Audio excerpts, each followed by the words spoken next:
Jamie, you got a magazine shoot today, you were saying? Tell us about what's going on over there. Yeah, it's the book, my first ever book, Believe It, is launching in just under 5 weeks. We're under 5 weeks away. So I feel like I'm going to blink and it's going to be here. And so it's probably the most vulnerable thing I've ever done, where I just literally pour everything I have and all the things I wish I knew. It would have saved me a million nights crying myself to sleep, and the whole journey of starting in my living room and facing rejection for 3 years straight, solid, and building at cosmetics. And so now the 5 week mark, all the press starts that it comes out when the book launches.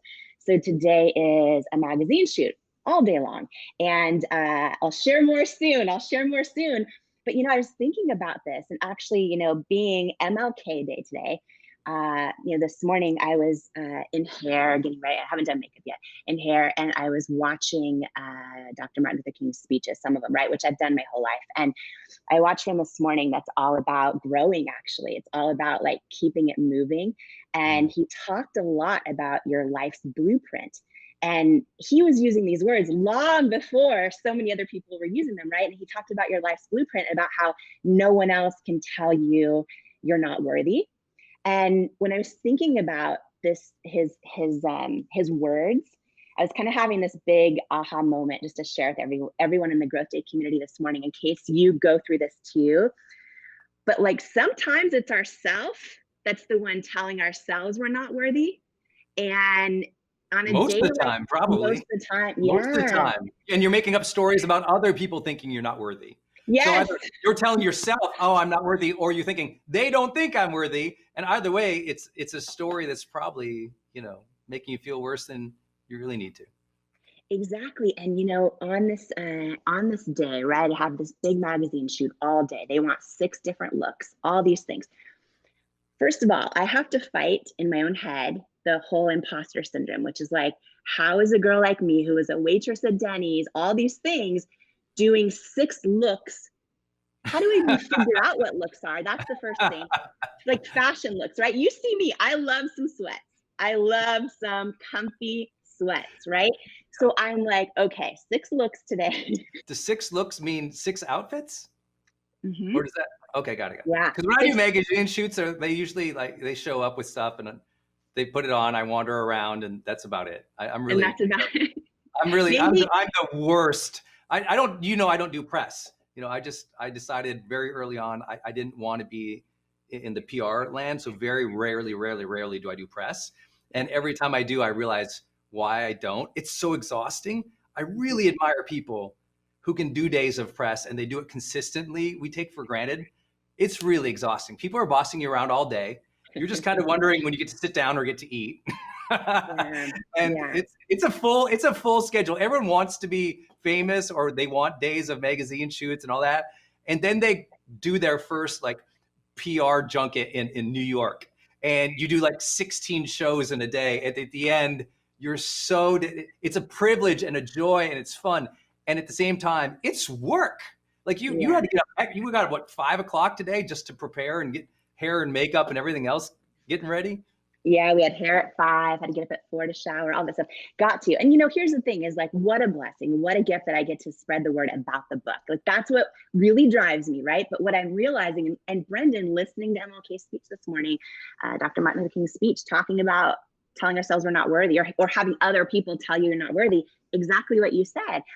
This is a day that the old me, the me that for decades has done lots of different things, and I'm working still, as you know, I'm a lifetime student, still working to grow out of this. The old me for sure would have let my inner critic take over all day and just powered through, hoping does this outfit fit? Are they thinking I really should be in this shoot? Are they regretting doing a story on all those things we tell ourselves, right? It doesn't have to be a magazine shoot. It could just be hopping on Zoom for something at work, or, how many times, that we get an invite to a high school reunion. Brendan, I don't know if you'll relate to this, but you coach so many people that I think you'll understand this at such a deep level. We get an invite to a high school reunion or something like that. So many of us, the first thing we think of is, oh, when I show up, how much weight have I gained? How much, all these things, right? To the point where we don't even enjoy it. And Yes. Yes. I remember a quote. Will you remind us all, if you remember it? There's a quote you said, and I saved it because I look at it often, and it said something about, I'll paraphrase, and then maybe you'll remember it exactly. But you can accomplish all these things, and the worst thing that could possibly happen is you get to the end of your life and you look back and you're like, I forgot to enjoy it. I forgot to Right? enjoy it. Forgot to Yes. That's enjoy the it. worst. Imagine looking in the mirror, you're 80, 90, 100 years old and you had longevity, but you look in the mirror and you just go, ah, you never felt it. You never enjoyed it. You never took the time to be there. And I also think, coming back to your high school reunion idea or the magazine shoot, or all of you who are walking in to do, networking in a Zoom room, or when we come back to regular life and we're hanging out with people here again. I love this saying. It's not from me. I can't remember who said it, but I love it. Love it. Love it. There's two kinds of people in the world. One walks into the room and goes, "Here I am." And the other person walks in the room and goes, "Oh, there you are." And they're excited to see you. They're excited to acknowledge you, to validate you, to welcome you, to make sure that you feel at home. Yeah. Yeah. And those are the people that we want to be in our lives. Those are that's being the role model, but it's also being, less ego driven. Instead of being so concerned, what do I look like? Who am I like? What's going on here? I've always, the way I got over myself, because everyone still knows and grow, I'm a dork. I love geeking out on personal development. I love books. I love to write. I'm more of even though I teach and I'm, millions and millions of hours of video by now, I generally mostly enjoy being alone, dorking out about my ideas, drawing up, creating ideas and charts and everything everywhere. And so when I go to talk with people, often I want to share that with them. And I have all these ideas. And I know there's lots of people, ideas. I just want to talk ideas. But the best thing I ever did to get over myself and be comfortable with other people is instead ask them about their ideas. Ask about, if you walk into your high school networking, gym and you walk in, instead be like, hey, ask people, hey, how you doing? Hey, what do you think of all this? Yeah. One of my favorite questions, what do you think of all this? Oh, I love the punch bowl, or look at this, or hey, this is happening. I love that we're together. Hey, how you been? Just acknowledging and appreciating other people is such a lost art because we tend to have agendas, because we tend to want to project something. And here's the number one thing. Most people really believe the idea they only have 10 seconds to make a first impression, or they only have 30 seconds to say it right. And I'm like, nothing in life that matters is judged in 30 seconds. In other words, give yourself time to build a relationship. Give yourself time to enjoy that moment. It seems like, well, you have 7 minutes on that major show. I'm like, there's going to be 100 other shows in your future. Some shows you're going to do are an hour-long podcast. Some shows you're going to do are in person. And so I'm just here to say, enjoy it, but also make it about other people. Ask them, validate them, and you'll feel better. Of course, when we talked about the other day about reading customer letters on QVC, right? It was a whole thing in the green room of putting into practice the idea that I think, exactly to your point, it's like, oh, this isn't about me. It's about something so much bigger, right? And I think that's huge. And I was going to ask you actually, because I think this lifelong journey for so many people of overcoming our inner critic, right? And even going up to a whole new, transcending the whole new thing and going, oh, who's my inner champion? Can I wake that person up, right? Yes. Can I wake up my inner champion? And so many of us are like, oh, inner champion, maybe you haven't heard your inner champion ever, or in a long time. And so, Brendan, coaching millions of people like you have, I'm so fascinated to hear for you, like if you also, or I should say, because I think this is universal, I think this happens to everyone, but when you're in a moment where you're doing something and all of a sudden that inner critic, you hear that inner critic, right?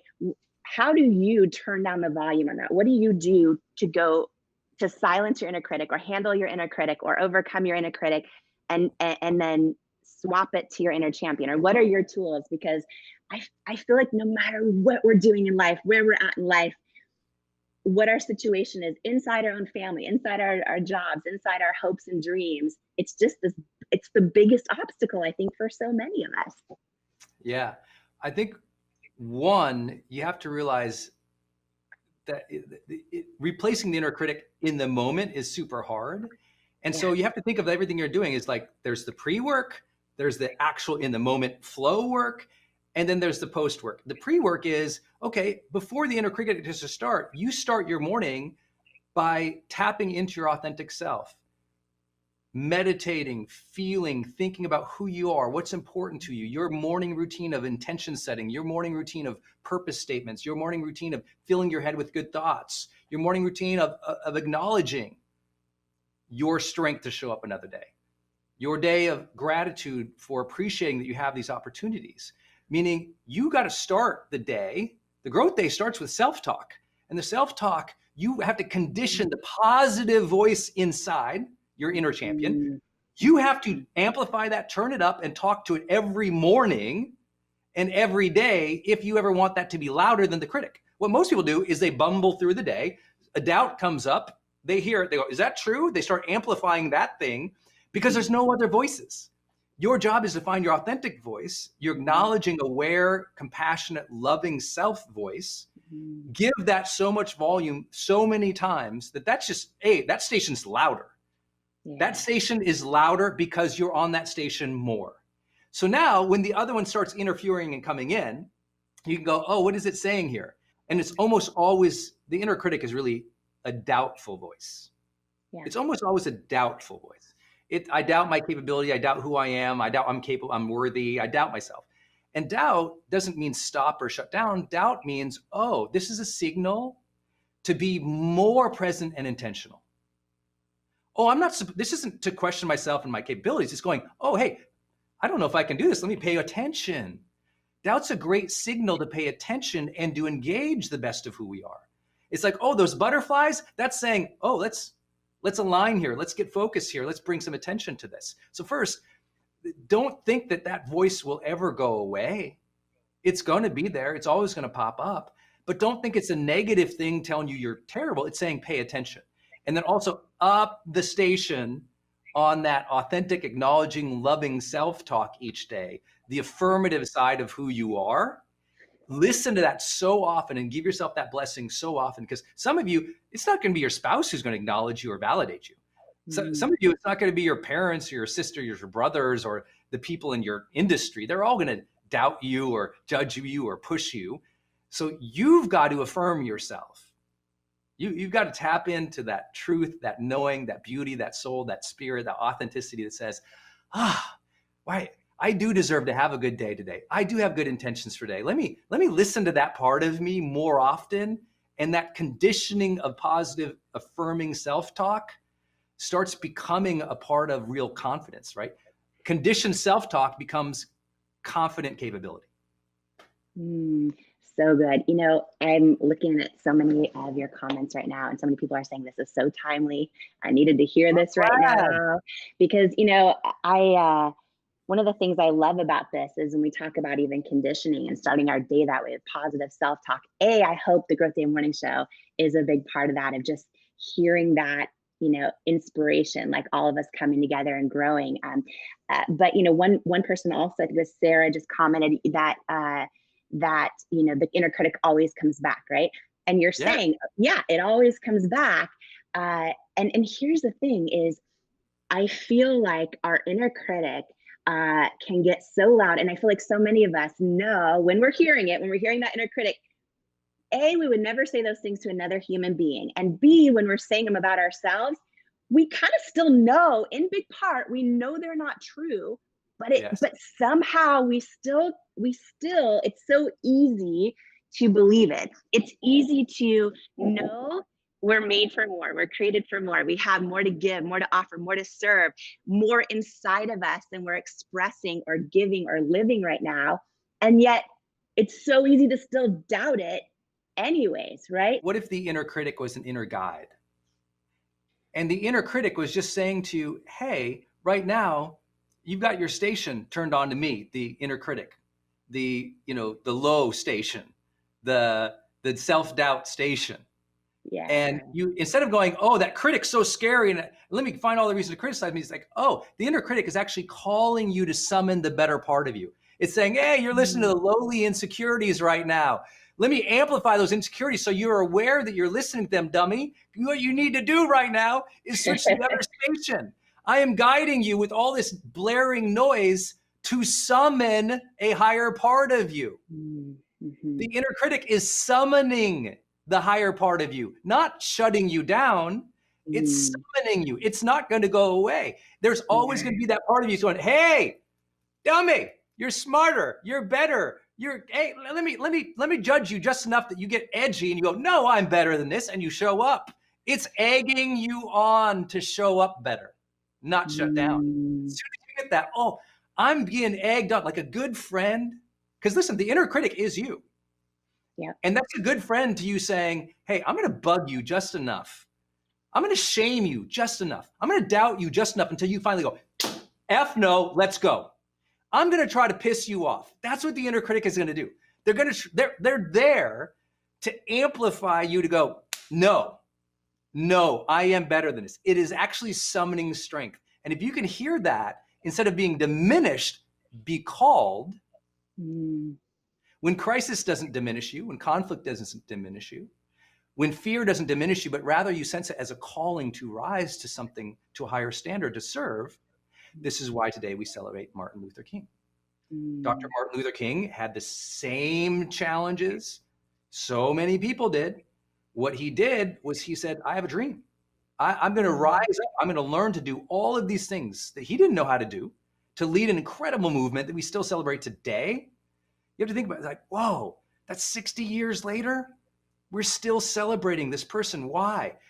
Because all those calls, all those judgments, all that hate, he said, I'm not going to let the darkness shut me down, because it is only light and love that will lift us up. So I'm going to amplify those. You can hit me with all the hate you want, but I'm going to activate love.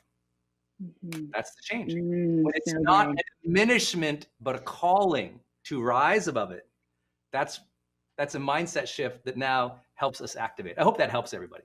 So good, you guys. Oh my gosh. Yeah. So many comments. So many comments. I appreciate each of you. And thank you for cheering me and Jamie on in this Growth Day morning show. This is new for us too. We both had doubts. We had our first couple of days were technologically challenged on both sides. You know, I still think I look so goofy with these white things hanging in my ear. I still got this camera taped up with this blue tape over here. Jamie's got hers. So we're still figuring it out, but we feel like, okay, so what? We're not doing it perfectly. We are called to serve. Stop worrying if you show up perfectly or you look perfect. Show up to serve. And enough times doing that, you're recognized. So good what you said. And I always, one of the things I think about a lot is we all face opposition, right? Sometimes it is our inner critic, but we also all have a calling. And I think that so many times, I believe always your calling is stronger than your opposition. But so much of life comes down to which one we listen to.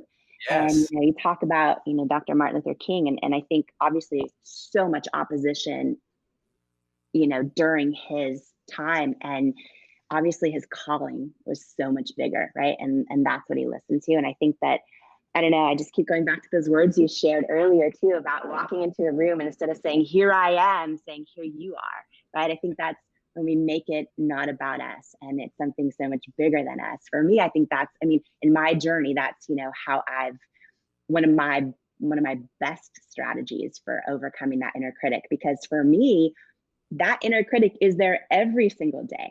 Every single day. I even doubted, even though I've gone on national television thousands of times with no makeup. This is my first Growth Day morning show in no makeup. And I had a moment where I'm like, but it's like, oh, no. The only way to have authentic human connection is to fully show up as ourselves. The only way to serve is to not worry about stuff like that literally doesn't matter, right? And so it's kind of growth in progress, growth in process, I think, for so many of us, and some of the tips you shared on how you frame in your own mind that inner critic. I've never heard that before. That's so powerful. That's so powerful, as if it's the station summoning you to get so angry that you're like, F that, and you transcend it. Huge. Yeah, it's your best friend Huge. egging you on saying, "Oh, it's like if your best friend was like, "Oh yeah, you suck." And you're like, "Hold it." It's just like if you ever saw people playing sports and you're playing basketball with someone, the crap talking is done to summon a higher level of game. Mm. They've actually measured this in communication studies in sports. Less crap talk tends to lead to less incredible performance.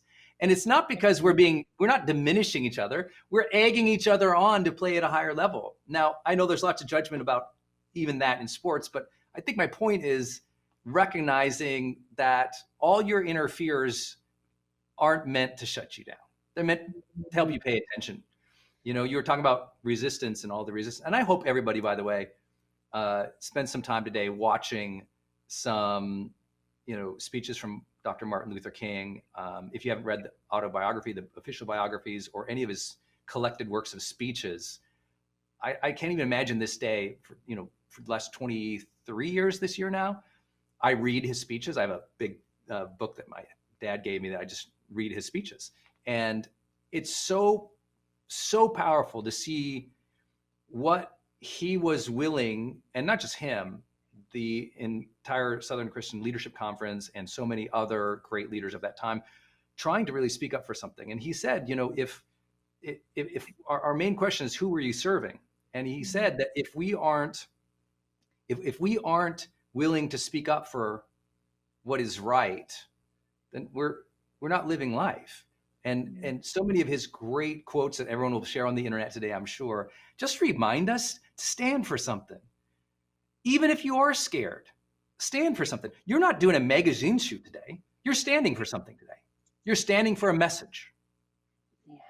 We aren't worried about our insecurities of, I'm like, is my kettlebell in the shot today? I hope not, and I don't even care. It's like we stand for something at Growth Day. We stand for the belief that you can grow, that you can change, that you can have better days, that you can shift your attitude. We stand for something. So we're not trying to make everything pretty. You're going to stand for something today. And everyone needs to realize, what do you stand for today? What is it that you stand for? And the less you ask yourself that, the more the insecurity voice just fills it in. Oh, you aren't intentional enough to stand for something? Let me just fill it in with some noise here. Yeah. That's what happens. I would say your negative self-talk is because you haven't filled in the void. Yeah, so good. You got to. Yeah. I work on this. Look at this. I got this. I pulled this off the desk. This is a calendar of affirmations from Hay House. This is Louise Hay. I hope you all read "You Can Heal Your Life" from Louise Hay.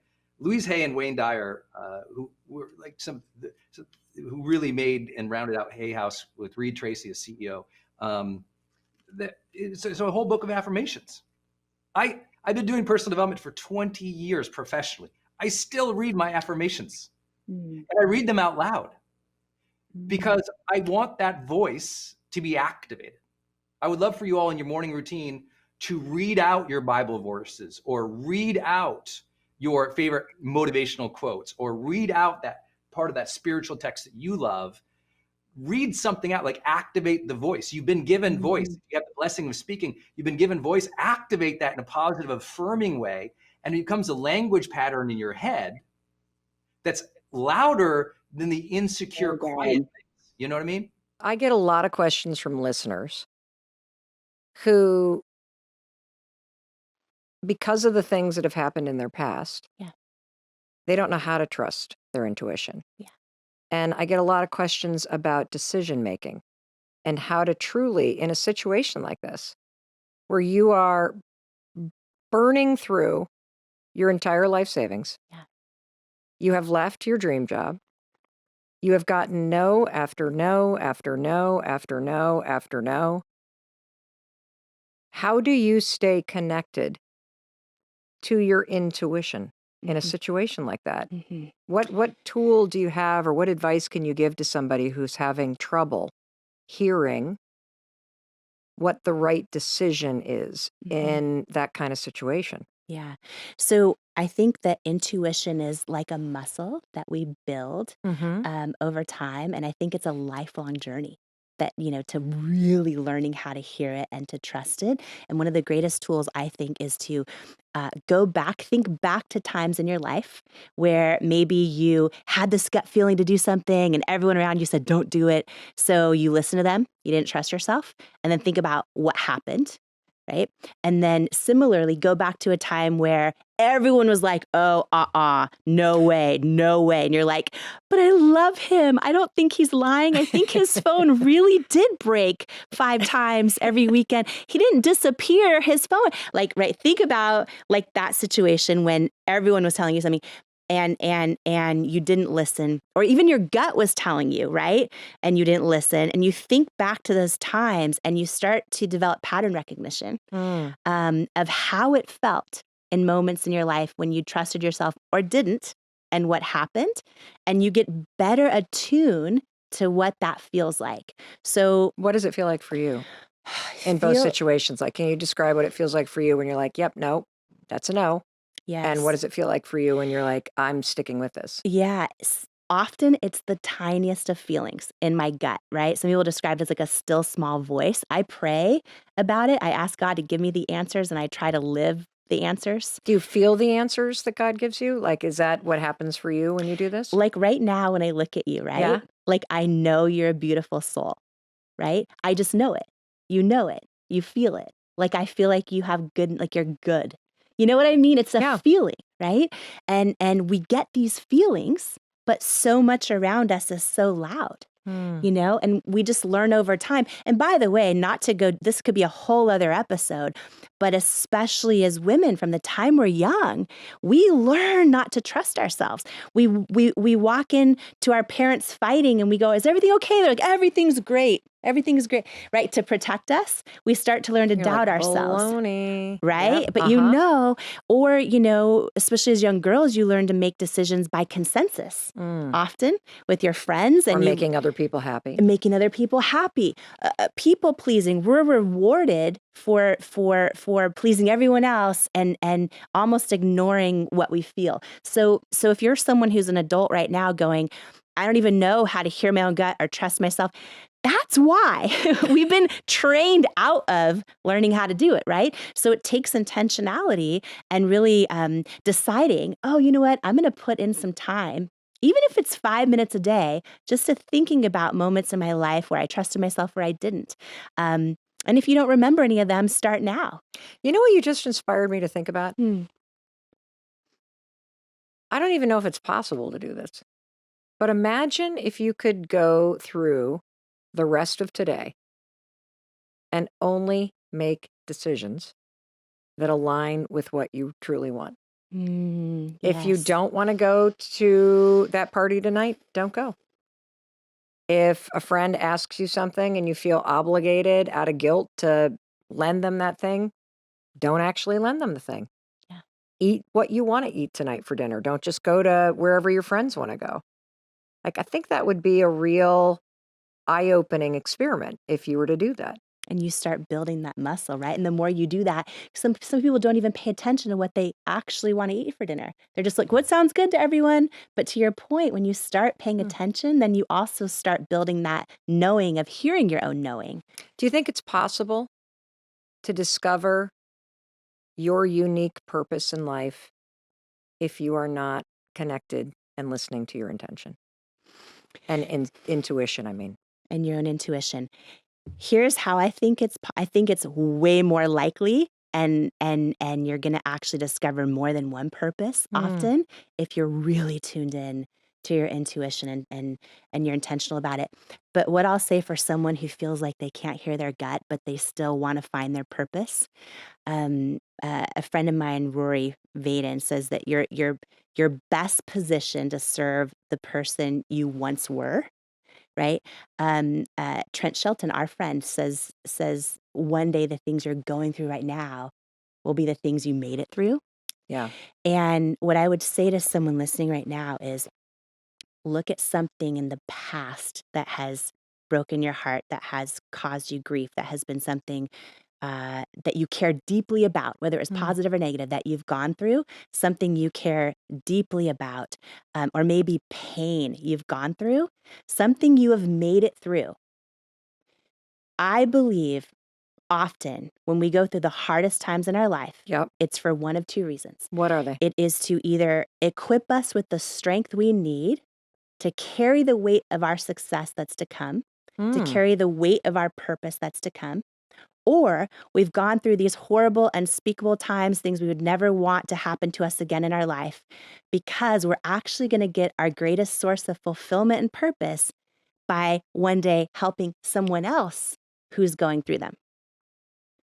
And I love that saying that you're best equipped to help the person you used to be. yes, You use visualization quite a bit. Is that intentional? Because I know that when you had your first big thing on QVC, you went a week early, sat in the parking lot every day and imagined it going well. And I was like, whoa, she preps like an athlete. I did. After 3 years of rejection and hearing no, and that we're not literally the words, you're not the right fit for QVC or for our customers. When you hear that, it's really hard to not believe it. So I'd heard that for 3 years, and we finally got one shot. We finally got a yes. We had this 10-minute window and to sell our product. And anyone who's a business owner out there will kind of understand this, that we were only selling 2 to 3 orders a day on our website and barely surviving. And to take this one shot on air, we had to sell over 6,000 units of our product to hit their sales goal. Yeah. And so we had to figure out how to literally get an SBA loan, borrow money to manufacture it, to ship it to them, to get this one shot. And it was consignment. So if it didn't sell, we'd have to take it all back and we'd go bankrupt, right? So you should never say yes to this unless you're totally desperate and you're going to maybe go out of business anyway, which was the case that we were in. So, we said yes. We'd finally got a shot, and I felt the weight of the world on my shoulders. I flew out and I sat all alone in this rental car out front of their building for a week, literally imagining. And I was like, and by the way, Tom, at the time, I was not trained on how to do this. I was like, I think Olympic athletes, they imagine themselves like landing the triple axel or like, standing on the podium. I'm like, that's what I'm going to do. And I sat in that car and I imagined the sold out sign coming up across the screen. I imagined, my message connecting with real women watching at home. I imagined all those things. But the other big thing is probably like that moment in time for me was one of the biggest life and business lessons I've ever learned, like literally learned unfold right in front of my eyes, which was, we had one shot, and we hired third-party consultants that help a lot of people sell on television, and they help a lot of people with their businesses. And, I shared with them, okay, we have this 10-minute segment. I think I want to take my makeup off and just show my bright red rosacea and like prove live how this works, and put all models that are different ages and sizes and skin tones and skin problems. And they were like mortified. They're like, okay, here's the thing. Cause they wanted us to win, right? Like that's their job. They wanted us to succeed. And what they all advised was, if you want your best shot at success, here's what you need to do. Use this type of model with perfect skin, the kind I'd seen my whole life on TV, on television ads. And I'm like, but that's not why I created this company. Like that would be inauthentic to why I'm doing this. And, but they're like, and we would fight about it. And I was like, plus let's just take a big step back. This doesn't make sense to me. If I'm sitting at home watching and maybe I have hyperpigmentation or I'm 75 years old and I'm like, oh, is this product for me? And I only see one type of model who like with perfect skin, how do I know it's going to work for me? I'm like, this doesn't make sense to me. And we would fight about it, and they wanted the best thing. And that's the other thing I've learned is like sometimes experts, I wish I knew this lesson earlier. I would have saved myself so many nights crying myself to sleep. But sometimes experts that are touted visionaries, they would never be able to admit this ever, but they still subconsciously can't imagine something succeeding if they haven't already seen it succeed before. So it's like anybody doing anything novel or different, and by definition, if you're doing something authentic, even if it's already been done before, no one's going to do it like you. So you're doing it novel and new. It's hard for anyone to imagine it succeeding. So oftentimes when people don't believe in you or don't believe in your dream or don't believe in your idea or your product or your vision, it's not personal, and it's not even often valuable because they just actually can't imagine it because it hasn't been done before. So anyhow, they're all telling me to do it a certain way, to take my one shot in that 10-minute window and do it a certain way and use perfect models of perfect skin and all this. So I sat there in that car, like literally praying and crying because I also didn't want to go out of business. You know what I mean? And I was like, okay, well, I just keep having this gut feel. It was like my gut was on, one hand and these experts' advice were on another. And we were so tempted to put experts on a pedestal too, but my gut kept telling me not to do it because it's inauthentic. So then I'd have thoughts like, okay, well, maybe I'll try it their way and I'll build success and I won't go bankrupt. And then I'll try it my way. I had all these thoughts. And that's why one of the things I talk about in the book is the idea that like authenticity alone doesn't guarantee success, but inauthenticity guarantees failure. And I knew that. And I just sat there in that car and I imagined who was going to be watching. And I imagined like that person sitting at home. And I made this decision that I would rather have her, whoever she was, I'd rather have her look up on her screen and see me taking my makeup off and showing all different types of women and calling them beautiful and meaning it. I'd rather have her look up on her screen and feel like she's seen and like she matters and like she's enough, even if she buys nothing. If she's going to give me a few seconds of her precious time, I'd rather do that than sell a shit ton of product and stand for nothing. And it was that moment where I knew what I had to do. But sometimes we know what we have to do, and it's really freaking scary.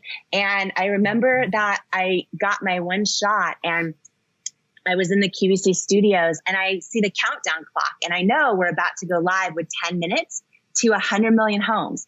And what I learned also, Tom, was, you're not guaranteed that 10 minutes. Like if you go live and you're not hitting the goals, like a minute or 2 minutes in, you can get your time cut live. And then you're like, oh gosh, I'm totally screwed. And you can't, I've also learned this now, you can't try to sell because then nothing sells, right? You can't fake authenticity. So it was so much pressure, but it was like I knew what I had to do. And to how you started this interview is exactly why we succeeded. It was like, I remember the clock went live and it was, and I remember it was like 9:59, 9:58, and I was freaking out and my hand was shaking like crazy. Right. And there was like, maybe a minute left when the host was all of a sudden, and I didn't know how it was going, but I knew our time didn't get cut yet. And, there was about a minute left and the host started doing what they call a shade countdown, meaning, okay, we're almost sold out of the deep shade. There's 200 left in the, and I'm like, and then I remember at the 10-minute mark, literally the sold out sign I envisioned so many times comes up across the screen. And I just start crying on national television. And my husband put a great picture in the book. It's fantastic. You saw the picture, right? Yeah. Okay. So literally in that moment, you saw the sold out sign came up, and then my husband came rushing in the double doors. He's like, "We're not going bankrupt." Like that's all he was like so happy about. Meanwhile, I'm like, this worked. Like real women have spoken, and it was this big thing. And that one show turned into 5. We got Welcome Back, turned into 5 that year, and then we ended up doing over 250 live shows a year for 8 years, and right now do. And so It Cosmetics. So we built the largest beauty brand in QVC's history, and it is right now at this moment. And I only think that is important to share because it was 3 years of them saying, no, you're not the right fit. And I just think that, I don't know, I think that anyone going through that right now, like no one can tell you you're not the right fit. You know what I mean? I do indeed. When did you start learning to trust your intuition, to hear those voices? Because I get impulses too. I get hits of what I'm supposed to do. And I think some people don't get them. So you share a lot of tips in the book, by the way. So we're not gonna be able to share everything on this interview. Read the book. Jamie shares a ton of tips in this book to help you on your journey. If you're a small business, her advice is incredible. If you're growing your business, if you're a big business, if you're a leader, if you're someone who's an entrepreneur, if you're someone who wants to be more creative, all of the chapters in that book give you nuggets of wisdom and advice and tips to help you on your journey. It's like really is for everyone, just so you know. So you're going to get some tips, but Jamie, in terms of that intuition and gut, tell us about that Denny's waitress that you were and what was possible then to you.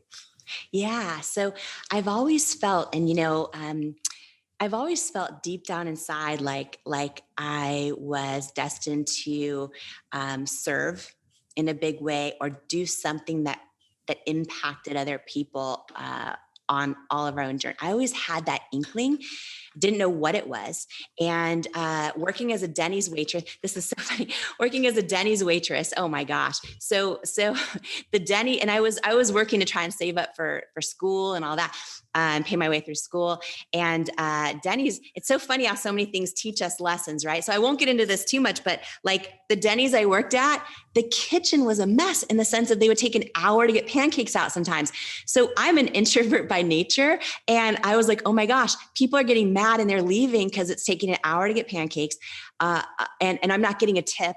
And I really need a tip because I'm trying to pay through school.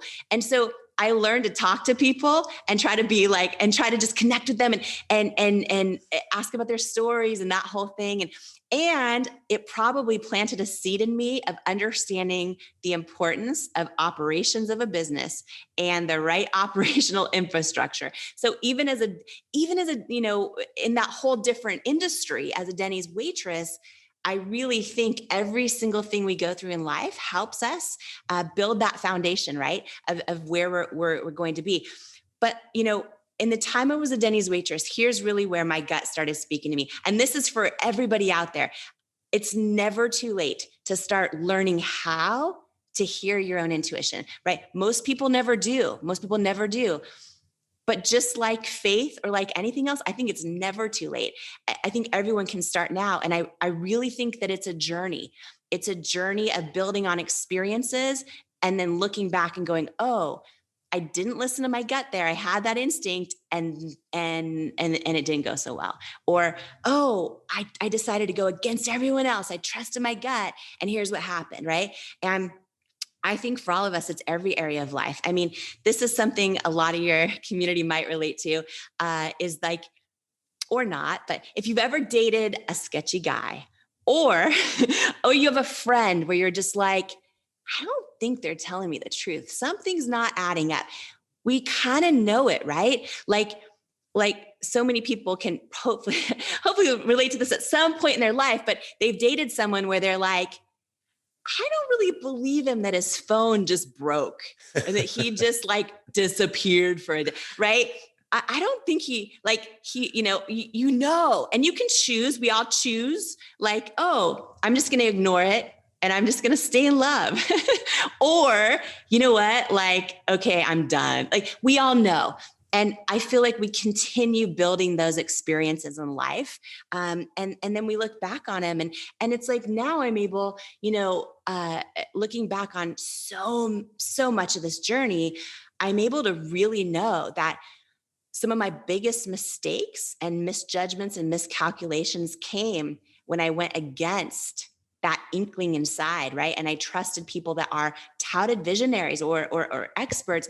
And it's good to trust experts and visionaries, except if your deep gut inkling goes against it, because knowing that you stayed to that through line of authenticity for you and what you're called to do is so important. And learning how to tune in and hear that can literally change the whole course of your life. And one big example of that is probably one of the greatest business lessons I've ever learned and life lessons. And it came down to this moment where after 3 years of hearing no's, and by the way, John, at one point, I think it was 2 years into our business, I actually was able to get, and just to share a scrappy tip for anyone out there, like really building their business who can't afford to hire people, I was like emailing everyone on LinkedIn. I would find anyone that worked at the company. I would just try to get in some way, send them products, ask them to, and I'd finally like hustled my way into a guy named Alan Burke, who was the head of Olive Beauty at QVC. He had built this multi-billion-dollar beauty industry there, department there. And I got through to his assistant and I begged her to like have him look at our product and get us meetings and all those things in front of the buyers. And anyways, long story short, I got a call saying he is going to take a call with me and he's reviewed the products. And I thought, oh my gosh, this head of everything, Alan Burke, if he's going to spend his precious time like calling me, it's going to be good. Right. And I was so excited. And I was pacing around waiting for the call in our office, which was our living room. And Paula was there and I was like, oh, I was freaking out. He called. And right when I answered the phone, obviously I was like, I mean, I didn't know what we were going to do, right? We were down to no money.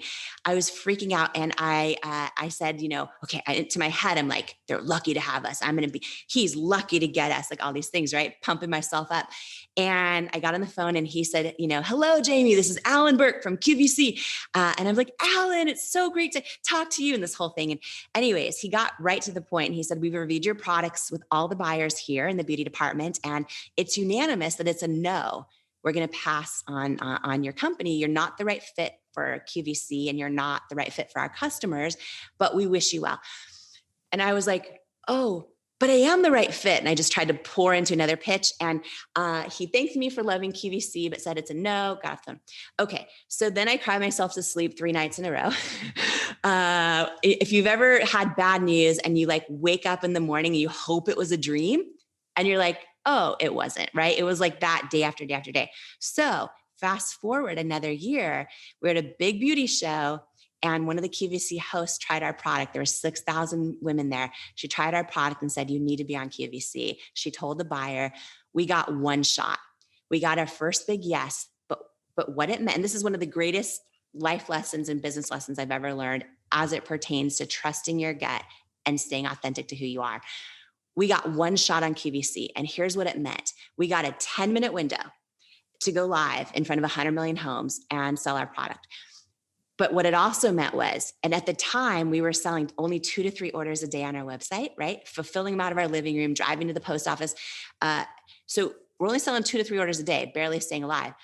They ordered over 6,000 units of our concealer to sell in just a 10-minute window in order to hit their sales goal or not come back. And it was a consignment deal, which meant we weren't paid for any of it. And whatever sold, we got paid for, but whatever didn't sell would get shipped back to us. So it's like never, as an entrepreneur, never accept a purchase order you can't afford to lose. But at this point, we were like out of options. And it just felt like, you know what, let's just go all in. So we said yes. We applied for SBA loans, and I think the first 22 banks said no. Bank number 23 gave us an SBA loan to cover just the manufacturing costs of those 6,000 units. And so literally everything was on the line. I flew out to QVC a week early. And you know how a lot of times athletes will envision themselves on the podium or landing the triple axel or scoring the touchdown. Like you visualize stuff. I flew out there a week early and I sat in this rental car in the parking lot of QVC, which is in Pennsylvania.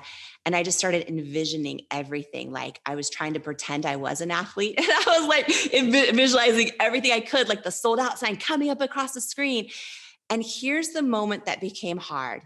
We hired third-party consultants that are amazing at helping people succeed selling on television.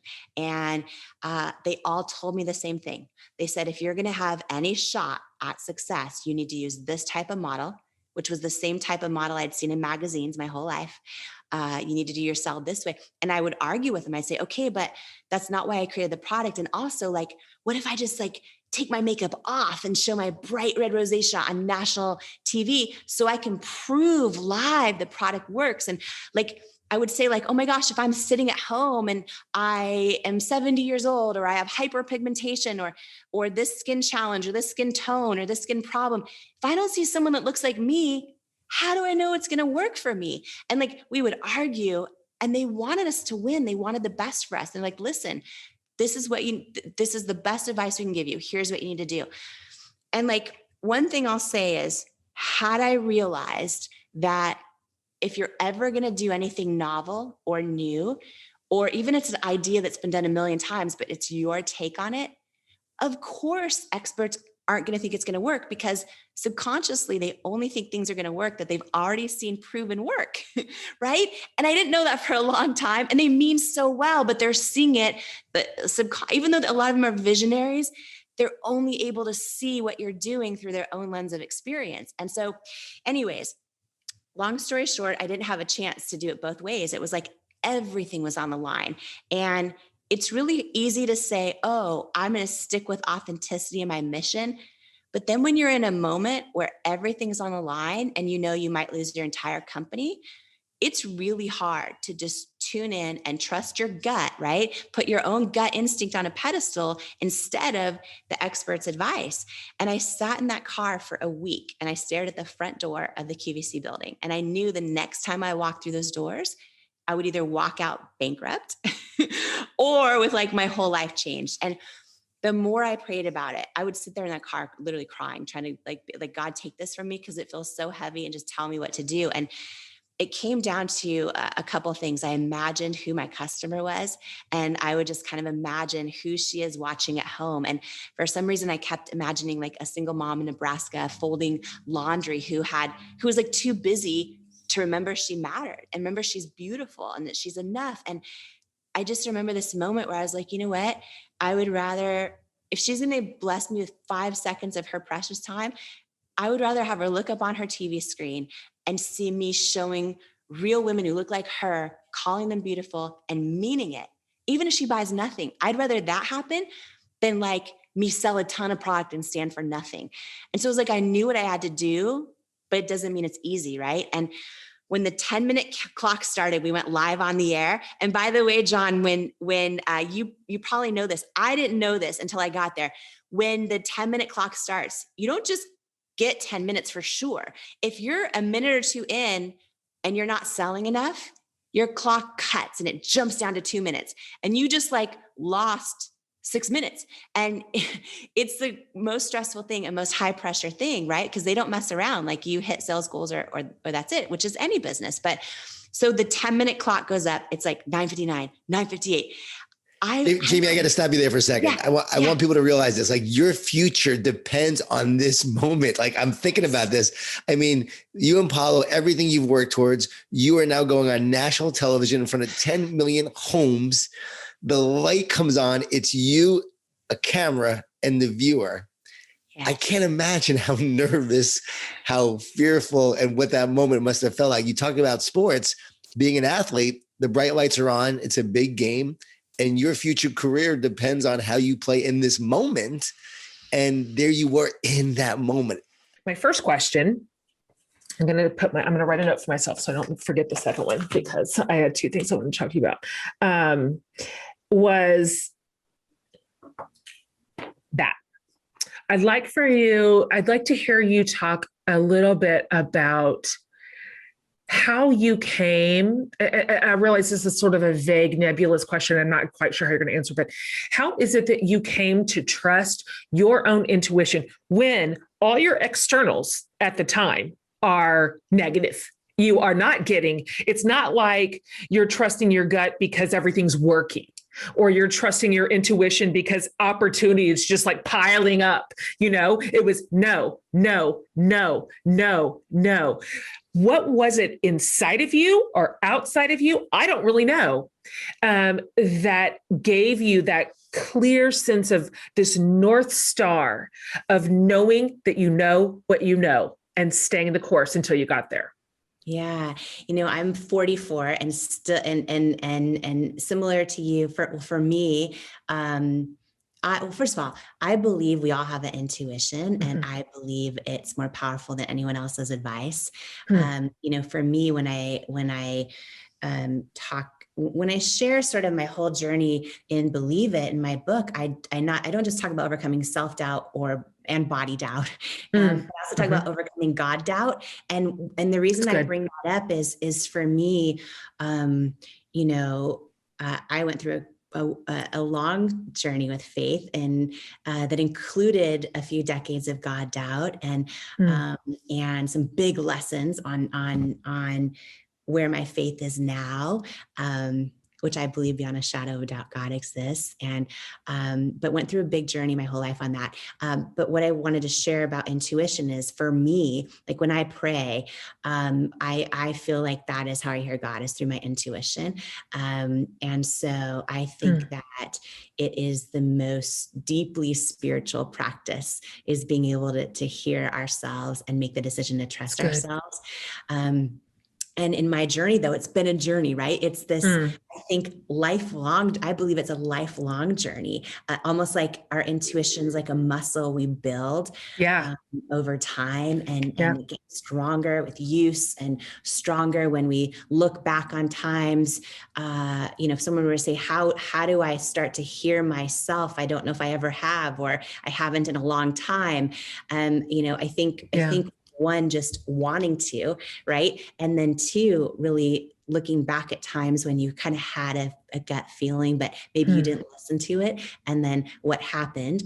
And similarly, times where maybe everyone else gave you certain advice and you're like, and then you trusted yourself, and what happened then? And the more we start, paying attention to all those times in our life, like we all know when we dated like a guy that, his phone broke, or he disappeared for 3 days, and he's like, oh, but we all know, right? Yeah. We know we can choose to go, maybe his phone did break. Totally. Right. But we know. And I think it starts with really just like reflecting on all these moments in our life, or when we're in a group with girlfriends at coffee and something felt like it wasn't true or off, or, and we look back at those times. And I think the more we can do that, the stronger we build it going forward. Yeah. And in my journey, it was, and I think also as women, and I know you share a lot about this in some of your work, which I love, and it's so inspiring. But we are taught to not trust ourselves, or to make decisions based on consensus and all kinds of things, right? And, I think had I not figured this part out of being able to hear my gut and trust it, cosmetics would have been done in the first year. And in the journey, two examples or two stories, I should say, that stand out just to share, in case they're helpful for anyone who needs to hear this too now in their own life, who especially is going through a season of what feels like setback or a rejection. But, we were, building the business, and it was like no after no after no. And every time I would send my products to Sephora or Ulta, it was a no. Or I remember we got the head guy of QVC Beauty. So his name's Alan Burke. So he's this legend in the beauty industry. And he's the person that for many years, QVC was kind of known as selling like maybe products people hadn't quite heard of, and some of them they had, but he kind of turned it into this place where all the top luxury brands from department stores wanted to sell their beauty products on QVC. And he's this legend. And I remember this moment, I finally got him on the phone. Like, his assistant said he's willing to do a call with me. And this is after a couple of years of sending my products in and hearing no. I was like, he's going to do a call. I'm like, there's no way it's going to be a no, because he would not waste his precious time. And I was like freaking out that this was going to be my big break. And I remember I was pacing our office, which is our living room, on the phone, on the phone, and when he called, and I'm like, he's like, this is Alan Burke at QVC. I'm like, Alan, Jamie Kern Lima, so great to, I was trying to like tell myself they'd be lucky to have us, like all these things. Totally. Meanwhile, we were down to no money. We were down to, I didn't know how we were going to stay alive as a company. And we were only doing like 1 to 2 orders a day on our website. Oh man. And which, we were able to turn the lights on, but barely. And I didn't know what was going to happen. And I remember he said to me on the phone, he's like, thank you for sending your products. All of them. I sent him so many times for a couple of years. And he said, we've reviewed all of them. We've reviewed, your products with the whole buying team. He said it's unanimous. You're not the right fit for QVC or for our customers. And I was just like, it's unanimous. It's unanimous. And, he wanted me to know, like, every buyer has weighed in, and I was like devastated. Right. And I'm like, oh, but Alan, we are the right fit. And I went into like trying to pitch myself again and just like all the reasons. And he said, he thanked me. He was super kind. He thanked me for loving QVC, but said it's a no. Yeah. And at that point, I remember it felt like one of the biggest blows, because I had, when we talk about intuition, I had this feeling I couldn't shake in my gut that said, okay, you're supposed to be on QVC because you can't Photoshop live TV. You can put all these real women, different ages, shapes, sizes, prove your product works live, call them beautiful, mean it. Like I saw the whole thing in my head, right? But what happened was for 2 years straight, they told me no every time. And a lot of times in life, we have these visions or these feelings that something is meant for us. And then we get no 1 time or 5 times or 20 times. And that's when we think our gut is wrong, right? And I'll never forget that night. I went to bed, cried myself to sleep. And then I woke up the next morning feeling like hoping it was a dream. And then when you realize it's not, right? And that happened for 3 days in a row. But when it comes to intuition, the thing was I was praying, crying. I was like, God, I don't understand why I keep feeling this is supposed to happen. And then it doesn't. And every time I would get still and try to literally hear that voice inside, that some people call it still small voice. Some people call it intuition or gut feeling. Every time I did that, I kept feeling like I was supposed to keep going. And it was like, okay, with God and grace and grit, like I'm going to trust this feeling, even though it doesn't make sense. And by the way, I should clarify this. I think we're in a society that always is like, don't give up, whatever you do, as if that's the victory. I don't think that's the victory. I think there's a lot of people in jobs they don't love or in friendships or relationships that are not good for them, or they just keep the victory is not quitting. I don't think that's true. I think the victory is learning how to hear ourselves and trust ourselves, right? Like, like when I was in the working as a news anchor, thinking that was my dream job, I think knowing when to let go of a dream is as important as knowing when to go after one. You know, that's good. For me, quitting good word. was the victory. But I remember that feeling after Alan Burke had said those words to me, and I felt like I just talked to this legend, and all of a sudden, even he's telling me I'm not the right fit, and he's telling me it's not going to be a yes, and all those things. One other quick story, just on intuition.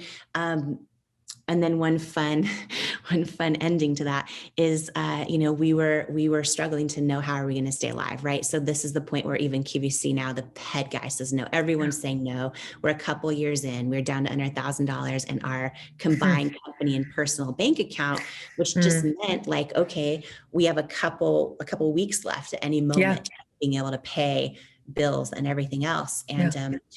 And we got an inbound call from a potential investor, a big private equity company. And I was like, oh my gosh, this is going to be huge.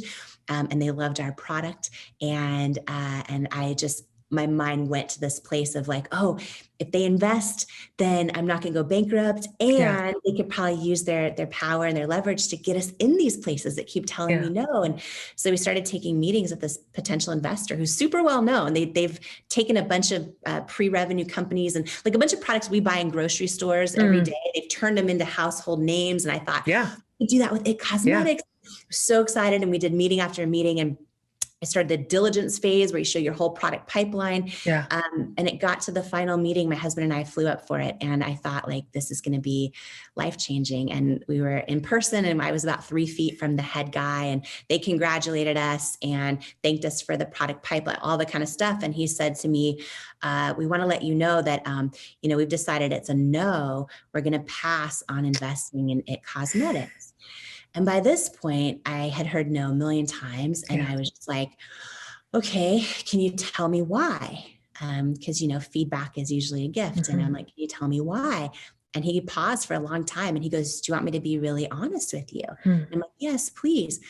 And he says, I just don't think women will buy makeup from someone who looks like you with your body and your weight.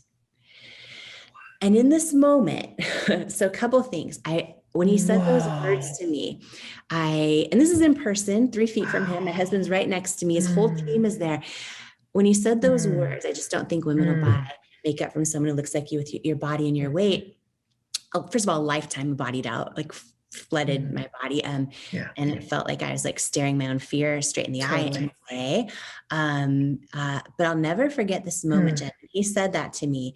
I didn't even feel anger. I mean, I cried in my car later, but I didn't feel anger toward him. I got this feeling in my gut that said he's wrong. Like I felt it was this, I remember it like it was yesterday. It was this feeling that said he's wrong. Yeah. Now I didn't know how to prove it. I had no sales. I had no, like anything. And so over the next several years, I didn't hear from him for another 6 years, but over the next several years, just to share this in case, because here's the thing, we've all had somebody literally tell us we're not enough, or we're not one way or another. Yep. Right. One way or another, or they don't believe in us, or we need to change who we are if we're ever going to succeed. Right. Two things. I decided, instead of taking what he said personally, even though it hurt, what I realized, because I had done that work of knowing like why I was doing what I was doing and my big, deep why for the company, I was able to realize, oh my gosh, he's just as much impacted by the beauty industry as I am. He's some dude deciding like, you can't make money for me because of how you look. That's basically what he's deciding. Yeah. But he's really just a byproduct of an industry. And for me, it became this fuel of like, oh, wow, like this has got to change. And so that's one thing. The second thing is, over the next several years, like his words would come back in my head, right? How many times someone says something to us and we made the mistake of letting it take root, even though we didn't think we did. And so, I started really practicing this whole tool about, learning how, like I would literally imagine myself turning down the volume on his words. And then with intuition, with that feeling in that moment, I would do everything in my power to remember that feeling I had when he said it, which was he's wrong. Like that feeling. And I would try to amplify that and trust that and turn down the volume on his words. And I would do that a lot with rejection and everything else. And then, the last thing I'll say is there's that famous saying, rejection's God's protection. And the relationship, I'm like leaning over like I'm on your couch. I'm like, sorry, I'm just realizing my posture in the screen. I'm like leaning into you like I'm like literally on your couch. I'm propped. I'm like nodding. I'm with you. The same.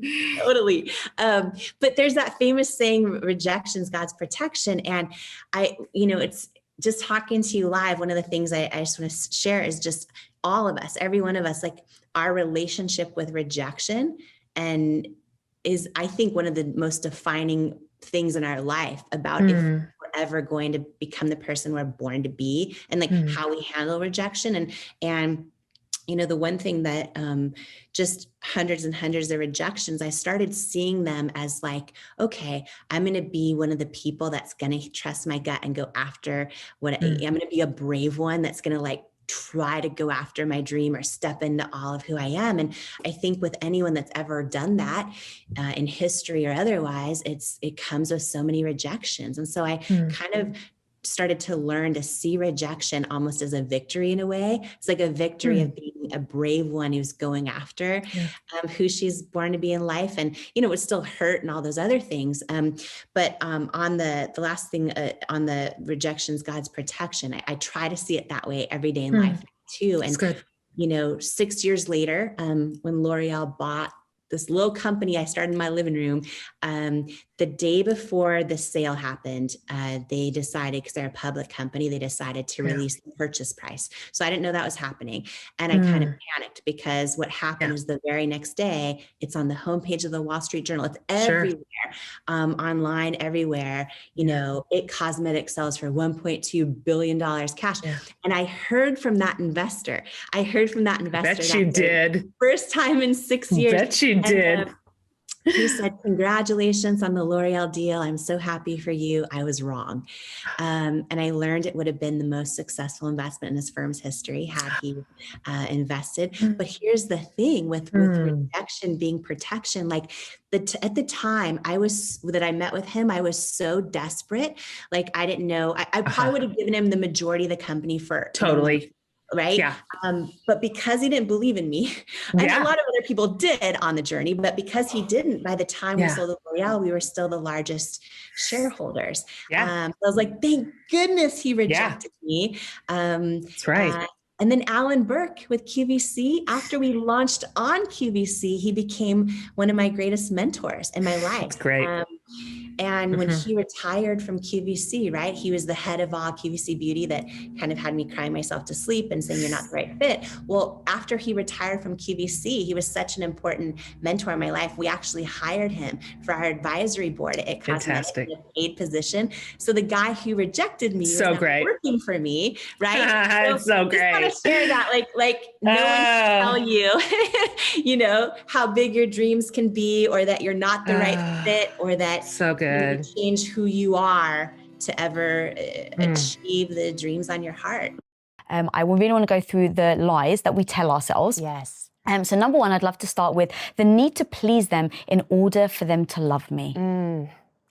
People pleasing is almost always a betrayal to ourselves. We are raised, and so often as girls and women, but when you actually look at the data, over 50% of women believe they're a people pleaser, but over 40% of men do as well.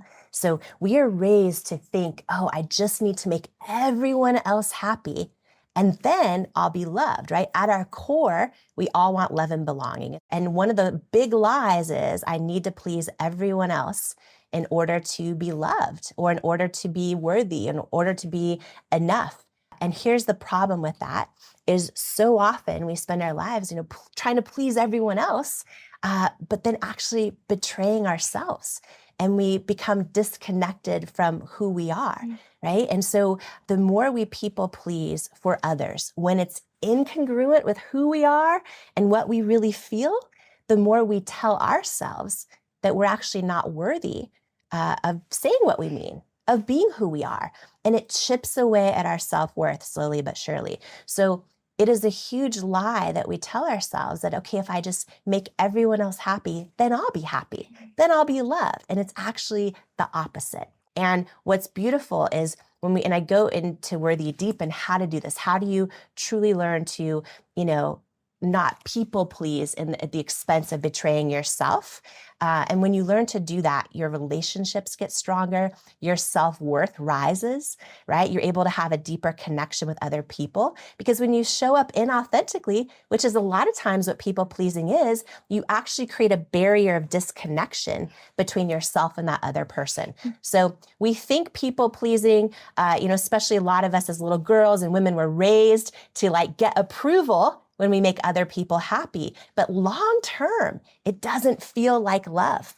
Long term, it does not. And so a lot of us get disconnected even from who we are, because we're so good at trying to make everyone else happy, but then not knowing even who we are and what we want. Dude, this is so strong. And I'd love to dig even deeper and say, how do we do that? Because you even said, in that moment, sometimes when you've pleased someone, let's say you're in a relationship and you've really done something that it doesn't feel in alignment, but the other person is like giving you the accolades. They're telling you how amazing you are for doing this thing that actually doesn't feel good to you.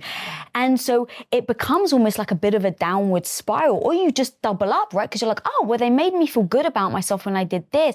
I really like the feeling of feeling good with myself, so I'm just going to do it again. But long term, like you said, it actually doesn't align. So how do you start to break that? What are the things that, in fact, let's just take a random Wednesday, Jamie. Yes. So random Wednesday, you're a people pleaser. You get your validation from other people, from them applauding you. You wake up on a Wednesday and you've got all these habits, right? Where it's like you're used to, let's say you're a mom, taking care of the kids first, taking maybe care of your partner, maybe going to work, earning the money, coming home. Like you get into like these habitual patterns. So how do you actually even start to break that? The very first thing is to start asking yourself, how does this feel to my soul? Because when we do something really great for someone else, it could be a great thing. You know, if I know my husband likes, you know, something, you know, a banana with peanut butter on it or whatever, great. Like when we do things that are kind for other people, but it feels aligned with our soul, that's great. It's great to text our friends, you know, and uplift them. It's great to do all that. But when you get still and ask yourself, am I doing something that actually is incongruent with how I really feel? That's people pleasing at the expense of betraying yourself. And so often people say, oh, do you want to come over for coffee? Or do you want to do this? Or do you want to do that? Or can you volunteer for this? Or can you donate to this? And And we want to say no, but we say yes. And when what we do comes at the expense of our own truth, that's when it can chip away at our self-worth. And a lot of us have learned to do that our whole lives, right? And so that is where it causes problems in your self-worth. That is when it creates barriers of disconnection in relationships. And we all know, and for most of us, we've done this, we've gotten in a relationship, and you know the stereotypical like story you'll see in a movie where like the girl just all of a sudden loves this kind of music because her boyfriend's into it. Or she starts dressing a certain way because that's what he wants, right? And in the beginning of a relationship, it might appear to make him happy, but long term, it either never works out or it works out at the expense of her own soul, right? So these things that might make someone else happy in the short term, long term, we're living a lie. We're creating a barrier of disconnection. And so it's so important because we start to believe I need to please them in order to love me. And it is a lie. It is a big lie, right? When we please someone else and then end up not loving ourselves because of it, it literally will lower our self-worth slowly but surely. The very first step is identifying how does this feel and just paying attention. Because for most of us, we become so numb to just saying the thing that makes the other person happy, saying the thing that's not true, but we're not aware of what does that cost us. How many of us women ignore that intuition, that gut feeling? Yes. And so I think that that's so strong in just starting there, because I think sometimes you've been, you have a belief system that no, you are supposed to do or you should do X, Y, and Z. Right. And that supposed to and should, I think, is part of what you're saying, where it's like we show up in service of everybody else except for ourselves. Right. And I have a quote of yours that really freaking hit me. I want to be loved more than I want to be me. Mm-hmm. Yes. In Worthy the book, I share a story about how my mother-in-law is very into eating healthy and is all the things, and I am not so much. And we were at a holiday gathering, and there was broccoli and berries, and then there was these cinnamon rolls. And I kept looking at the cinnamon rolls, and I just felt like if I eat it, she's gonna judge me. And I have to go with the broccoli. And I write this whole story about how in that moment, I chose to be what I thought was loved more than I chose to be me. And I talk about how every time we do this, we think that we're going to be loved. We think we're creating approval or connection with the other person when all we're doing is betraying ourselves and creating a barrier of disconnection. Mm-hmm. Here's the thing about relationships is you can only, I don't care how good you are at being a people pleaser, the depth of love and connection you can have with another person can only be as deep as the depth of love and connection you have with yourself. And when you show up people pleasing for everyone else, thinking it's going to result in them loving you, before anything even happens, you start to love yourself less, right? Because you're betraying yourself. And then you're also creating a barrier of disconnection between you and them. And so for a lot of people, and especially women, right? The 50+% of women that say they're people pleasers and they struggle with it all the time. It's scary to think like, well, what if I speak my truth? And what if I offend somebody? Or what if that person doesn't like me? Or what if, right, all of those things. Mm-hmm. And at the end of the day, like every one of us craves love and belonging in our lives for fulfillment. We crave it in our relationships and our friendships, all of it, right? For 25 years of the Oprah Winfrey Show, that at the end of every single show, whether it was President of the United States, which she interviewed many of them, or Beyonce, or a murderer, it didn't matter who was on her show. At the very end, they were like, how was it? Was it okay? Was it okay? And she says that she realized every single person wants to know, like, did you see me? Did you hear me? Did what I say matter to you? And at our core as human beings, every single one of us wants that same thing. We want to know, like, did you see me? Did you hear me? Did what I say matter to you? And here's the problem is when we show up people pleasing and betraying ourselves, we are not showing who we truly are. We're not being seen for who we truly are. We're not saying what we really mean. And so it's impossible to create that ultimate expression of love and connection and humanity if we're showing up as something that's not who we are. When you learn to start one step at a time, right? We could do baby steps here. So for everyone watching and listening, like take this one baby step today of first just hear when you tell somebody something, how did that feel? Did that feel like the truth? Did that feel in my gut, in my soul, like what I really mean? And we are so conditioned just to, please everyone else. But when we start paying attention, we're like, oh, wait a minute. That's not what I mean. I don't want the broccoli. I want the cinnamon roll. You know what I mean? It's like we're, right? And no, I don't want to go to that movie. I want to go to this movie. Like just little things of paying attention to, wait, am I showing up as who I truly am? And then taking that baby step, right? So even today, everyone watching us and listening to us, taking that one step of just doing it once today, just one time, say your truth, even if you know that other person's going to be like, right? Because they're used to hearing what they want to hear. Just do that one thing. And you just take that baby step, one step at a time. And what happens is, there are going to be some people along the way. Maybe they're not your friends anymore. Maybe they're uncomfortable. Maybe it takes them a while to adjust. But over time, it is how you build a relationship with yourself. It is how you raise your own self-worth. And remember, in life, like we don't rise to what we believe is possible. We fall to what we believe we're worthy of. And every time we people please someone else as a betrayal to ourselves, we tell ourselves, I am not worthy of saying what I really mean. I'm not worthy of showing up as who I really am, right? And that impacts every aspect of your life. So take that one step today, right? Say what you mean, one step at a time. And over time, you start building your self-worth and you start building that depth of connection and real friendships and real partnerships.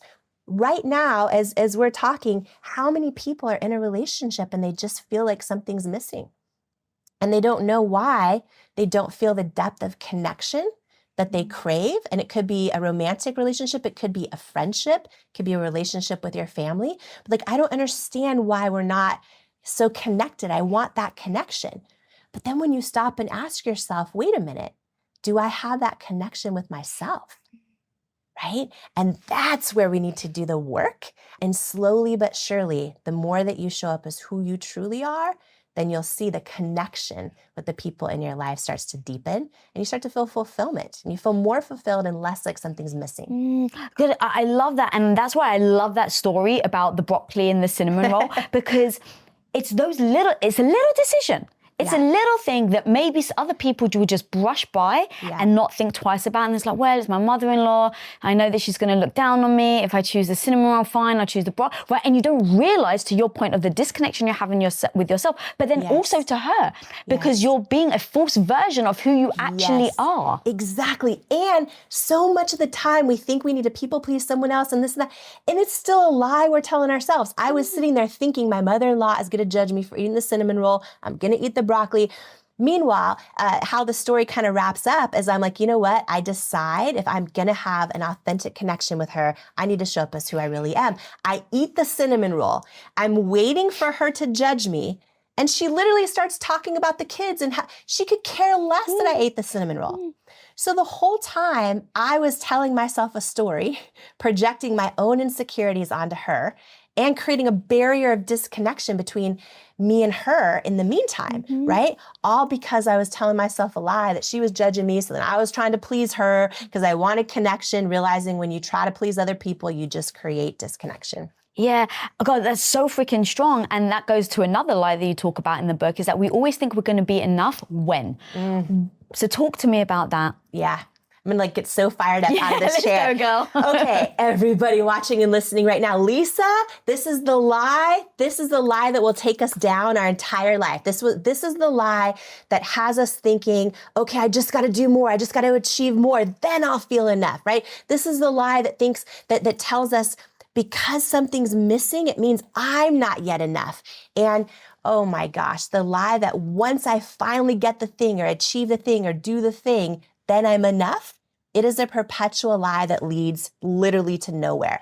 And so let me just start by asking like this question, right? For everyone who's listening and watching us right now, have you ever had this goal in your life and you thought, when I finally get that goal, then I'm going to be happy. Then I'm going to be fulfilled. Then I'm going to be enough. And for some people, it might be like, when I finally hit the salary level of my job. Or for some people, it might be like, oh, when I finally, get married, or when I finally have the white picket fence, or when I finally have 2.5 kids, or when I finally, get that degree, or when I finally get that dream car, or the 6-pack abs, or that certain fit, whatever it is, when I finally get that thing, like then I'm going to be happy. Then I'm going to be enough. Then I'm going to be worthy.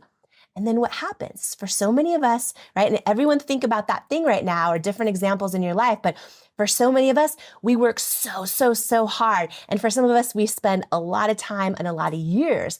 And then what happens? We finally get that thing. We finally get that job title, or that number in our bank account, or that number on the scale, or the 6-pack abs, the relationship, and we finally get it. And then what happens? Like, does it, right? And think about this in your own life. Did it solve all your problems? Did it make you happy? Did you finally feel like, yes, I feel fulfilled and I can ride off into the sunset in full fulfillment and bliss? For most of us, the answer is no, right? We arrive at the thing and then we go, okay, and we're happy. And for some of us, we're super happy for maybe a year or a month or a week or a few hours. And then we're right back there to feeling like, okay, that didn't fulfill everything. I still don't feel like I'm enough. So then what do we do, right? I still don't feel fulfilled. We think, I've just got to achieve more. I just got to take it to the next level. Then that will be enough. And this becomes a perpetual cycle. So here's the deal. Here's the lie. Here's how we change it. Because this is big. Self-worth is the one thing that changes everything. And when you look at overall fulfillment in life, you always need to be growing, right? And that could be growing in your faith, growing in a hobby, growing in how you show up in the world, growing in your fitness goals, whatever it is. But we always need to be growing. This is for ultimate fulfillment. We always need to be contributing to something beyond ourselves, which could be in the form of some type of service, or in the form of being a friend to someone who doesn't have one. It could be in the form of donating. It could be whatever, but always about something bigger than ourselves. So contribution, growth. We always need to be building self-confidence, which is so important. But those three things combined are multiplied by our level of self-worth for ultimate fulfillment. And when I say that in life, we don't become what we want, we become what we believe we're worthy of, self-worth is the foundation to everything. It's truly the foundation. And so many of us are really good at doing all the things that build self-confidence, like getting the job title, getting the marriage, getting the kids, getting the fitness goals, getting the 6-pack abs. Self-confidence can fluctuate based on our skills and abilities, if we're winning or losing, if our willingness to try and go for it.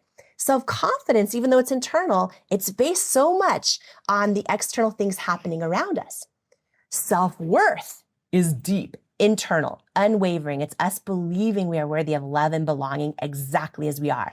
Not as we achieve, not as our past mistakes and failures, exactly as we are. And self-worth in so many ways is the foundation, and self-confidence is like the house we build upon it, right? Here's the thing. From the moment we are born into our world, and especially those of us in the US or any country that's like super driven, right, by socioeconomic success and all the other things, we are taught that if we achieve the thing, get the thing, then we'll be happy. So we're raised seeing advertisements all around us that tell us when we get the 6-pack abs, or when we get that dream car, or when we hit that number in our bank account, and we continue to think all those things will bring us fulfillment, when really they all bring us a lot of confidence, which is important, right? And when we're doing them and impacting others, they bring us, contribution, and we're growing. Those are all important.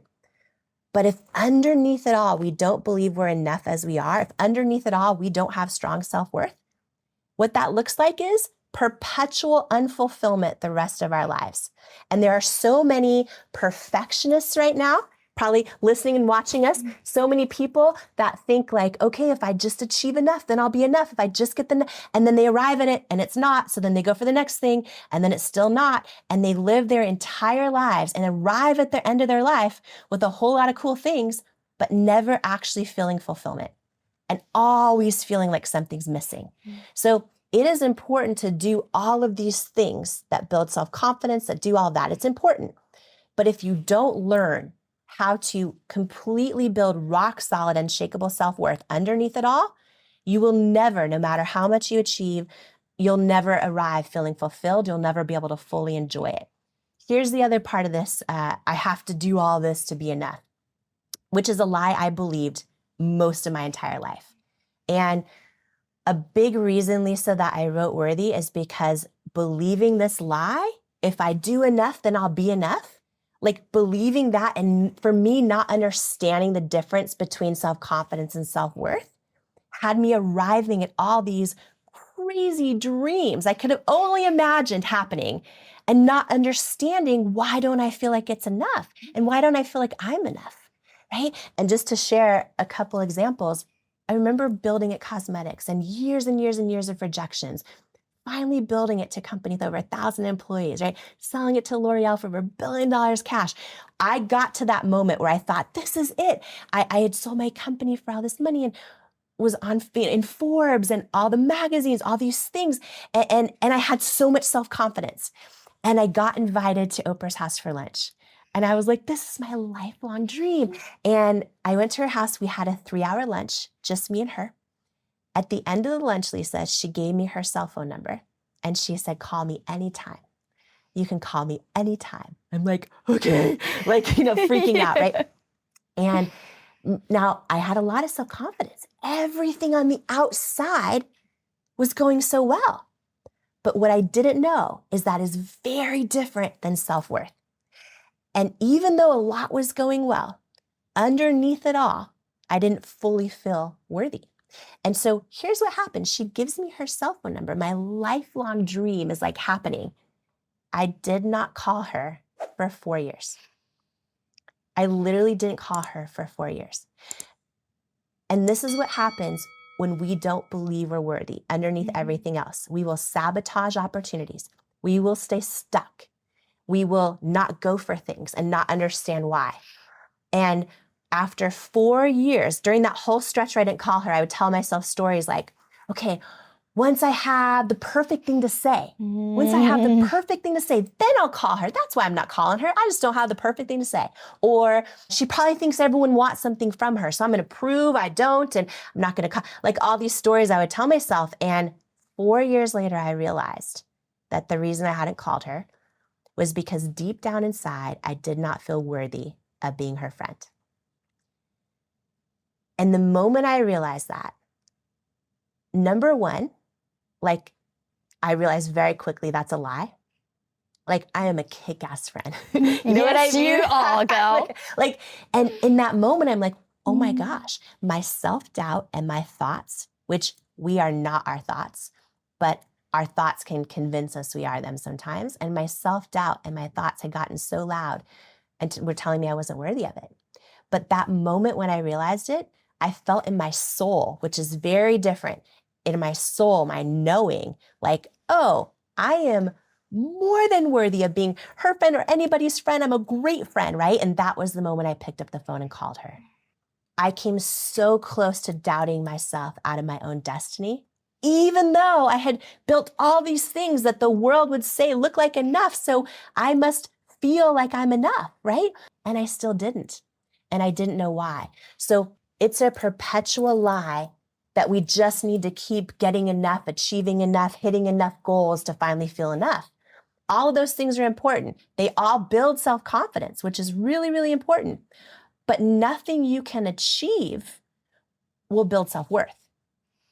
I got so many questions here. Okay, where do I even start? So first of all, how did you start to identify those were excuses that you were giving yourself and that it actually came from the self-worth? Because I'm sure so many people listening right now, it may trigger some people go, oh my God, yes, I do it. But there's other people that even right now, the excuse that they're telling themselves, they actually believe. And I have utter compassion, right? It comes from I mean this in a sweet way, I guess, but like it comes from a broken place where you feel broken enough where you don't feel whole, you don't feel complete, you don't feel worthy to be able to then be a great friend. So how did you start to recognize that those were excuses? And then how did you pivot going from I'm not enough to call her to immediate, like for 4 years, and then you pick up the phone and call? What's that gap? Yeah. So the gap is this.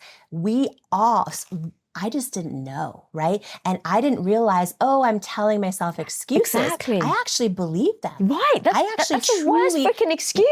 Yeah. I believed them. They're lies. I believed, just like my whole life, when I achieve enough, then I'll feel enough. All of those things. And so it was a moment that hit me like a ton of bricks, where I feel like, Oprah calls them aha moments. I would describe it as a moment my knowing surpassed my conditioned belief system. Ooh, I would define an aha moment as and we've all had them, right?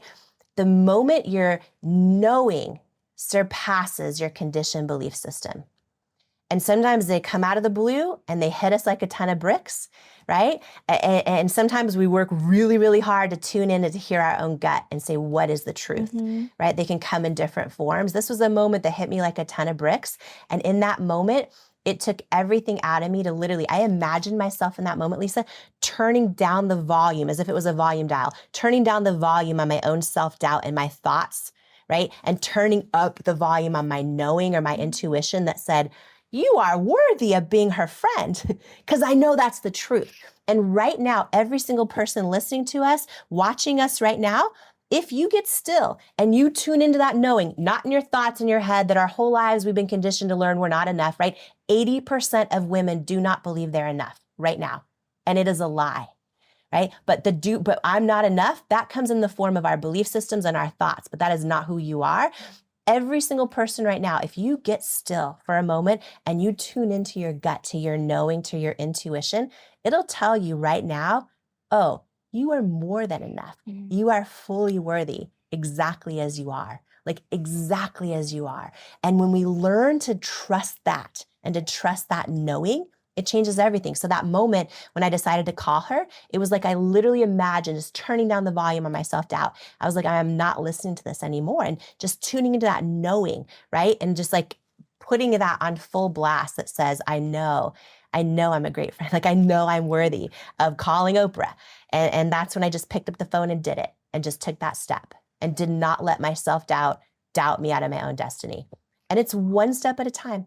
Every person right now today, we're going to do this. Like literally, we're going to do this. Like no girl, no woman, no person left behind in knowing they're worthy. Because when you believe you are worthy, the second you decide to believe you are worthy is the moment every single area of your life changes. It's the moment past and future generations of your family change. Like the second we believe we're enough is the second it changes everything. It impacts everything. Because again, we do not rise to what we believe is possible. We fall to what we believe we're worthy of. Everything that you've just said, it may resonate for a moment, right? Yeah. Everyone listening, like inspiration, motivation, we know is beautiful. Yeah. But when that person leaves, after they finish watching this interview and they're sitting by themselves and they get that ding, they get someone telling them they're not good enough. Yes. How the hell do they make sure they don't stay there? That's why I like to go deep, so that they've then got these tactics to then go back to. I love this so much. There is a masterclass in this book and a whole framework on the 4 R's where you go deep into how do you identify your current definition of rejection? How do you redefine it? How do you revisit past rejections and redefine them? How do you become fearless over rejection and failure in your life, right? Because part of my journey was hundreds and hundreds of no's and rejection over years building It Cosmetics. A lot of times when people Google the story, they're like, oh, it's a fairy tale. Yeah. I'm like, oh, not so much, right? But a lot of us, we fear rejection and failure as something that is painful. So then we avoid doing stuff at all costs. We stay stuck. I so easily could have been in that Oprah situation, could have still not called her for 4 years, and could be sitting here with you right now thinking, oh yeah, I just got to, I'm just still not enough. I got to achieve more. I got to do more. I got to accomplish more. Then I'll call her, right? I would still be thinking I need to do all the things that build confidence or whatever, but not understanding, oh wait, it's a self-worth issue. And not understanding the difference. I want to say one thing before I forget too, is you're using this example of the train, right? And you get off or you get on and here's the thing too, is like, oh my gosh, for everyone listening, I keep like hitting your couch. I'm getting so excited. Here. But for everyone listening and watching us right now, how many times have the train doors open and we didn't get on because we didn't feel we were worthy of it? We didn't feel we hesitated, we held back, and who freaking knows what would have happened if we stepped on because we believe we're worthy of it and the doors closed and we go to a whole new destination, right? That is why I'm so passionate about this, about building self-worth, because so many of us have doubted ourselves out of so many things in our destiny. You know, I mean, I came so close to never calling Oprah, right? And in my case, that was a lifelong dream I was sabotaging. I would have never then taught a course with her. All the things. I would have been on a different train. I wouldn't have been on a train teaching course with Oprah, which for me means so much. So how many things for you and everybody listening means so much, but you didn't get on the train yet. And the doors are open. And then they close and the train takes off. But the good news is, just like a train schedule, there's another one coming. So how do you believe you're worthy of stepping on that train when it pulls right up to you and when the doors open? Because the trains are going to keep coming. But for so many of us, it's like we still don't step on that. We still don't put our art out into the world. We still don't show up on social media as who we authentically are. We still don't tell the person we want to be more than just friends. Right? We still don't register the domain for our business. We still don't set that boundary with the family member, right? We still don't, turn the lights on in the bedroom. We still don't put the swimsuit on in summer, right? All those things. And we're missing the train. We're missing the train. And that is what self-worth will do. Time for change has come, Lisa Bilyeu. Right here, right now on Women of Impact. Time for change has come. Literally, when you build your self-worth, it changes everything. Ladies and gentlemen, rock this house and welcome to the stage, Jamie Kern Lima! Baby, Kern Lima! Every single one of us has had someone tell us we're not enough. Every single one of us has had someone say words to us that hurt.